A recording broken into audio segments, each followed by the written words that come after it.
Everyone is sitting on the floor at the birthday party. Your grandchildren are laughing. Someone smiles and says, "Come join us."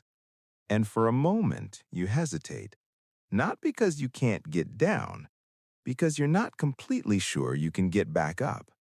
If that thought has ever crossed your mind, you're not alone. An orthopedic surgeon recently said something that caught my attention. He said, your ability to get up from the floor may reveal more about your future health than most people realize. More than cholesterol, more than blood pressure. One simple movement. And he's not the only one saying it. Researchers found that older adults who struggled to get up from the floor were more likely to face serious health problems in the years ahead. But here's the encouraging part. This ability can be practiced. And today, I'll show you a simple technique that can make getting up from the floor feel safer and easier. Before we begin, meet Margaret. She's 82. She hadn't sat on the floor in 12 years, not because she physically couldn't, because she was afraid she wouldn't get back up. Keep Margaret in mind. I'll tell you what happened after she learned this technique. It's called the sit-to-kneel-to-stand method. Instead of forcing your body to do everything at once, it breaks the movement into 3 simple steps. Grab a sturdy chair and place it nearby for support if needed. Now, let's begin. Step 1. Sit to side. Start sitting on the floor with your knees bent. Gently shift your weight onto one hip. Allow both legs to move to the same side so your shins rest comfortably on the floor. This side-sitting position helps reduce strain and prepares your body for the next step. Step 2. Side to kneel. Place one hand on the floor. Slowly move onto your hands and knees. From there, bring your body into a tall kneeling position. Pause for a moment. Notice that you're already much closer to standing. Step 3.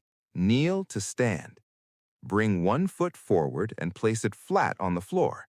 Use your hands on your thigh or the nearby chair if needed. Press through your front foot and slowly rise to standing. Breathe out as you come up. That's the entire movement.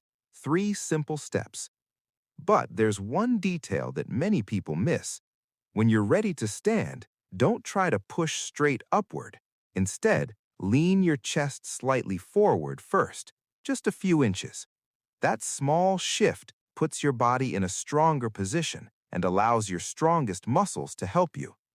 Many people are surprised by how much easier the movement feels after making this one adjustment. And remember Margaret?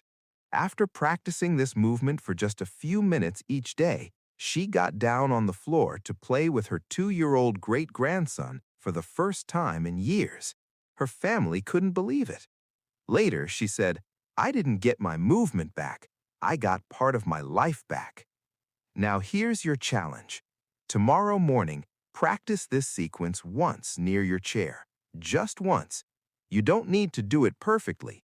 You simply need to begin. Because getting up from the floor isn't really about the floor. It's about freedom. Freedom to join your family. Freedom to play with grandchildren. Freedom to participate without worrying whether you'll be able to stand again. Every time you practice, you're reminding your body that it can still learn, it can still adapt, and it can still become stronger. Tell me in the comments, when was the first time you noticed yourself hesitating before getting down on the floor? Your story might encourage someone else who's feeling exactly the same way today.